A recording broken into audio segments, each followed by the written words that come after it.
గత ప్రభుత్వ హయాంలో ఆరవైశ్యులకు ఎలాంటి మేలు జరగలేదని మంత్రి టీజీ భరత్ విమర్శించారు. ఎన్డీఏ కూటమి ప్రభుత్వంలో సీఎం చంద్రబాబు ఆరవైశ్యులకు పెద్దపీట వేస్తున్నారని తెలిపారు. విజయవాడలో జరిగిన ఆరవైశ్య సంఘ నూతన కార్యవర్గ ప్రమాణ స్వీకార కార్యక్రమంలో మంత్రి పాల్గొన్నారు. పదవులు కేవలం ఆర్భాటాల కోసం కాకుండా సమాజానికి సేవ చేయడానికి ఉపయోగించాలని నూతన కమిటీకి సూచించారు.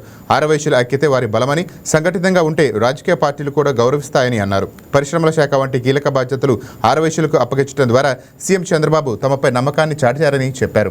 ఆరవైశ్యులకు ఏ సమస్య వచ్చినా ఉద్యోగ అవకాశాల విషయంలోనూ ప్రభుత్వం అండగా ఉంటుందని మంత్రి హామీ ఇచ్చారు.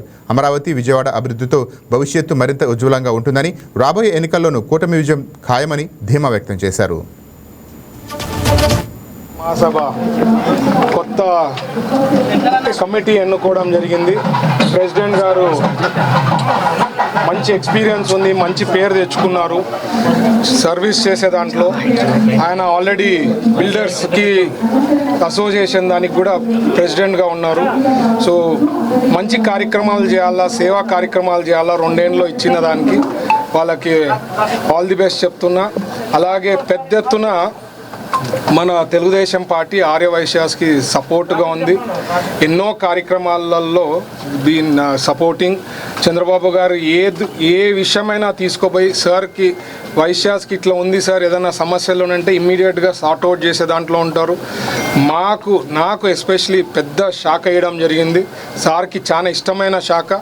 పక్కన తమిళనాడు తీసుకోండి, లేదా కర్ణాటక తీసుకోండి, ఎక్కడ కూడా తెలంగాణలో కూడా ఎక్కడ కూడా ఒక ఆర్యవైశ్యాస్కి మినిస్ట్రీ ఇవ్వలేదు, ఇక్కడే వేయడం జరిగింది. సో మాకు రెస్పెక్టు, విలువ ఇచ్చిన పార్టీని, ఎన్డీఏ ప్రభుత్వంని, మా ఆర్యవైశ్యాస్కి అందరికీ ఎప్పుడు నేను రిక్వెస్ట్ చేస్తుంటే పెద్ద ఎత్తున సపోర్ట్ ఉండాలా. కంటిన్యూస్ గవర్నమెంట్ ఉందంటే ఎన్నో పనులు చేసేదానికి అవకాశం ఉంటుంది. మనకు గుజరాత్ ఏ రకంగా గ్రోత్ అయింది, ఒకే ఒక ఉదాహరణ, అక్కడ స్టేబుల్ గవర్నమెంట్ ఉండడంతోనే గ్రోత్ అనేది ఎప్పుడు